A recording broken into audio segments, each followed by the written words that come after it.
مزمل صاحب، ایران کے امریکہ کے ساتھ جو مذاکرات ہو رہے ہیں، برطانیہ بھی اس پر بار بار زور دے رہا ہے کہ یہ ہونے چاہیے مذاکرات۔ یہ مذاکرات ابھی تک کہاں پہنچے ہیں؟ کوئی آپ کو لگتا ہے کہ ان مذاکرات کا فائدہ بھی ہوگا یا نہیں؟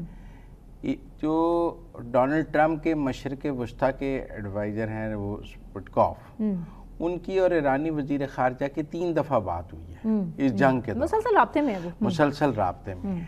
سوال یہی ہے کہ ایران کہہ رہا ہے کہ پہلے جنگ بند کریں پھر بات کریں گے، اور امریکہ کہتا ہے ہم بند کرا نہیں سکتے، اسرائیل کو تو ہم روک ہی نہیں سکتے۔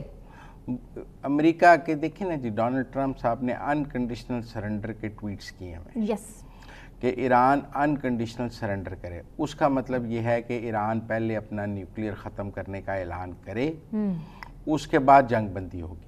اچھا، ڈونلڈ ٹرمپ صاحب اس جنگ میں بھی کہہ رہے تھے کہ یہ ہمارا مسئلہ تو نہیں ہے، یہ مسئلہ تو اسرائیل کا ہے، اور اچانک سے یہ مسئلہ جو ہے اسرائیل کا امریکہ کے لیے اپنا پرابلم ہو جاتا ہے، اور اس کے بعد ایران کے خلاف ہی امریکہ کے جو ہے ڈونلڈ ٹرمپ صاحب کے ٹویٹس بھی آنا شروع ہو جاتے ہیں، فوری سرنڈر، تہران خالی کرو، لوگوں کو کہتے ہیں کہ گھر چھوڑ کے نکل جاؤ، سپریم لیڈر کے خلاف ٹویٹ کرنا۔ یہ آپ کو سمجھ نہیں آ رہا پاک بھارت جنگ سے آپ تھوڑا ریلیٹ نہیں کر رہے اس کو؟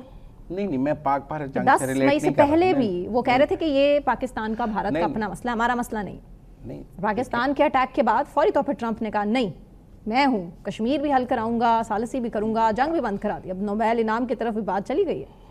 نوبل انعام پہ بات کرتے ہیں۔ پہلے آپ نے چونکہ ایران والے اتنے لمبے سوال کر دیے، اب مجھے امید ہے آپ مجھے جواب دینے کا بھی موقع دیں گی۔ کبھی کبھی مجھے موقع ملتا ہے مزمل صاحب، وہ سوال آپ کے سامنے رکھنے کا جو ہوتا مشکل ہے، اس کا جواب چلے آسانی سے۔ لیکن میں یہ سمجھتا ہوں کہ پاکستان اور بھارت کی لڑائی میں امریکہ کوئی فریق نہیں تھا۔ امریکہ بھارت کے ساتھ ہمارے ساتھ لڑ نہیں رہا تھا۔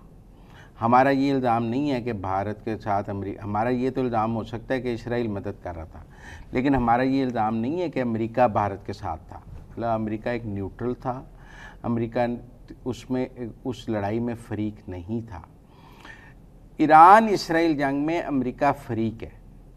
امریکہ کا پاک بھارت جنگ میں کوئی پاکستان سے مطالبہ نہیں تھا کہ یہ کرو گے تو جنگ بندی ہوگی۔ ایران اسرائیل جنگ میں چونکہ امریکہ فریق ہے، وہ اس کا ایک مطالبہ موجود ہے کہ یہ نیوکلیئر ختم کرو گے تو جنگ بندی ہوگی۔ لہذا دونوں کا موازنہ نہیں بنتا۔ لیکن میں یہ سمجھتا ہوں کہ جو پاکستان نے ڈونلڈ ٹرمپ کو نوبل انعام کے لیے نامزد کیا ہے، یہ ایک سمارٹ ڈپلومیٹک موو ہے، اور میں سمجھتا ہوں کہ ہم نے اصل میں انڈیا کو کاؤنٹر کیا ہے۔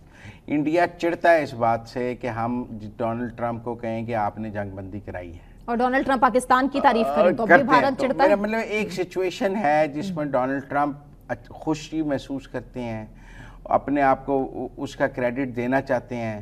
پاکستان کو کوئی اعتراض نہیں ہے کہ ڈونلڈ ٹرمپ وہ کریڈٹ لے لیں، لہذا میں سمجھتا ہوں it's a smart diplomatic move. Pakistan کے امریکہ کے ساتھ ٹریڈ ریلیشنز ہیں، اسٹریٹجک ریلیشنز ہیں، ہم امریکا کے ساتھ اچھے تعلقات کے خواہاں ہیں، تو اگر اس بات سے ٹرمپ خوش ہوتے ہیں یا ہمیں کوئی ڈپلومیٹک ایج ملتا ہے تو میرے خیال میں it's a very smart move on the government of Pakistan.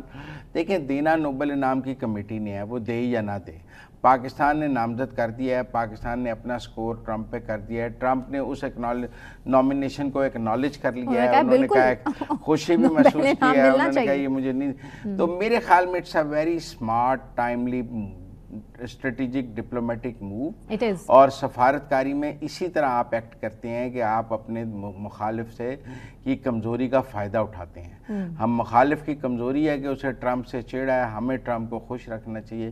میں سمجھتا ہوں اٹس اے ویری، اور اس میں حکومت بالکل کامیاب